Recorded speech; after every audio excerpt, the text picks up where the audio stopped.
আমরা আমাদের জায়গা থেকে মনে করছি যে আমরা এখন রাইট ট্র্যাকেই আছি। আসলে সম্মান, মর্যাদা, আচরণগত যে বিষয়গুলো, এগুলো আসলে প্রত্যেকের সেনসিটিভিটি, স্পর্শকাতরতা, যার যার মানে অনুভূতির বিষয়।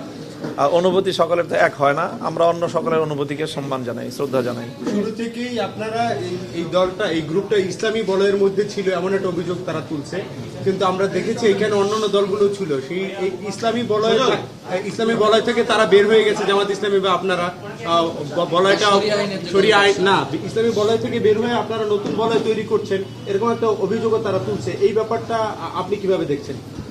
না, শুরু থেকেই আমাদের এমন একটা প্রচেষ্টা ছিল যে আমরা জুলাইকে কেন্দ্র করে ইসলামী এবং দেশপ্রেমিক, এই দুটো শব্দই আমাদের প্রথম থেকেই ছিল। ইসলামী এবং দেশপ্রেমিক শক্তির একটা ঐক্য, এবং সেইভাবেই কিন্তু আমাদের এই জুলাই সনদ বাস্তবায়নের যে আন্দোলনটা শুরু হয়েছিল, সেই আন্দোলনের সূচনাই ছিল 7টা দলের মাধ্যমে, এবং সেই 7 দলের মধ্যে এনসিপি ছিল, গণ অধিকার পরিষদ ছিল, এবি পার্টি ছিল, আর আমরা 4টা ইসলামী দল ছিলাম।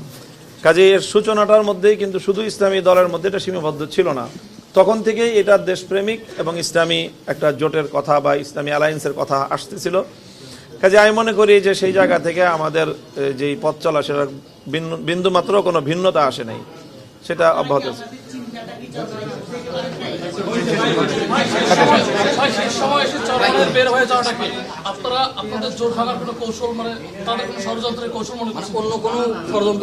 না, আমরা কারো ষড়যন্ত্রের এটাকে কৌশল মনে করছি না। আমরা মনে করছি যে এটা আমাদের ব্যর্থতা, যে আমরা সকলে মিলিত হয়ে থাকতে পারলাম না, এবং আমরা জনগণের যে জনপ্রত্যাশা আমরা তৈরি করেছি, সেই প্রত্যাশার জায়গাটাকে আমরা পরিপূর্ণভাবে রক্ষা করতে পারি নাই। আমাদের কোনো ভুল ত্রুটির কারণে এটা হয়েছে। আমরা সেই ভুল ত্রুটির দায়ভার নিজেরাই স্বীকার করছি, অন্য কাউকে দায় দিচ্ছি না।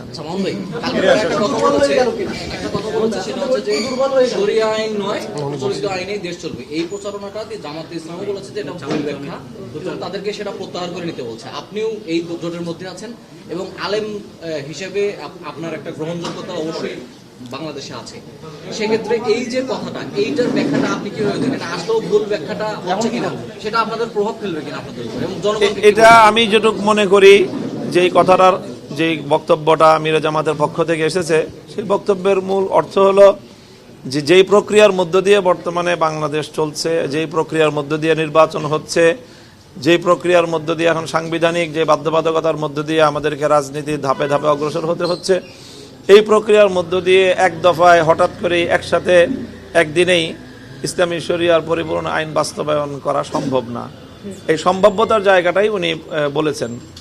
আমি মনে করি এতটুকুই। কাজেই কোনো কথার মধ্যে এখানে মানে কন্ট্রাডিকশন আমি দেখছি না।